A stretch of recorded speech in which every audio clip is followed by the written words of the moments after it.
कब तक? ये तो बहुत दिन पहले होना चाहिए था, देर से हुआ। मैं स्पष्ट रूप से कहना चाहता हूँ, अगर किसी भी दबाव में सरकार ने 1 इंच भी पैर पीछे हटाने की कोशिश की, तो हम आगे किसी रोहित वेमुला की जान ना जाए पायल तड़पेगी, तो हम 85% कमज़ोर वर्ग के लोग, SC ST BC के लोग, हम लोग सड़कों पर उतर के इसका विरोध करेंगे। हम किसी कीमत पे अब अपने बच्चों को हायर एजुकेशन सेंटर में बढ़ने नहीं देंगे। ये बात मैं सरकार को बताना चाहता हूँ। अब इस देश में द्रोणाचार्य के द्वारा एकलव्य का अंगूठा नहीं कटेगा, ये बहुत दिन तक चलता रहा। अभी तो इतने कानून बने हुए हैं, इन्वेस्टिगेशन होती है, सब कुछ होती है। जब आपको अपराधी नहीं करते तो कैसे आपके खिलाफ हो जाएगा? आप किसी पे अपमानजनक टिप्पणी मत करो। एक तरफ आप अपमानजनक टिप्पणी करोगे, ऊपर से आप ये भी सोचते हो किसी को मानसिक प्रताड़ना भी आप पे कार्रवाई, ये गलत है। इसलिए जो इसका विरोध कर रहा, मैं ये कमेटी सिर्फ दलितों की कमेटी ने नहीं वो किया, उसमें तमाम लोग थे, तमाम जिम्मेदार नेता थे जिन्होंने बनाया। ये कमेटी थी, एक विस्तृत कमेटी थी, सब लोगों ने सोच समझ के कानून बनाया।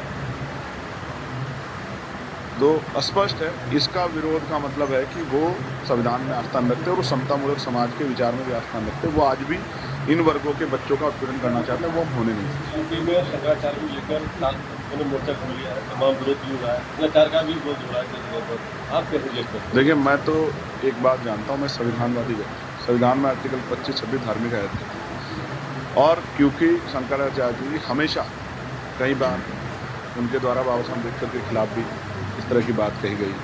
कई बार जो है उनके वो, क्योंकि वो मनुस्मृति को मानते हैं, वो वर्ण व्यवस्था को मानते हैं, हम लोग इनसे परे, हम लोग संविधान को मानते हैं। हम संविधानवादी लोग हैं, मानवतावादी लोग हैं। हम लोग वर्ण व्यवस्था को नहीं मानते कि कोई जन्म से जो है ऊंचा और कोई जन्म से नीचा हो सकता। कर्म के आधार पर तो हो सकता है, जैसे कर्म आदमी करेगा। लेकिन फिर भी लाख असहमति के बाद भी संविधानवादी होने के नाते, क्योंकि डॉक्टर बाबा साहब अम्बेडकर ने कहा कि जिनको लगता है मैंने सिर्फ एक जाति के लिए काम किया, वो एक बार संविधान को पढ़े तो उनको एहसास होगा कि मैंने हर व्यक्ति को आज़ादी और बराबर की हिस्सेदारी के अवसर दिए संविधान। उसी आधार पे महापुरुषों को मानने वाले मानवतावादी विचार के आधार पे जो वहाँ हुआ प्रयागराज में, मैं उसको गलत मानता हूँ। इसलिए मैंने स्पष्ट कहा कि सरकार ने गलत किया, सरकार को माफी मांगनी चाहिए।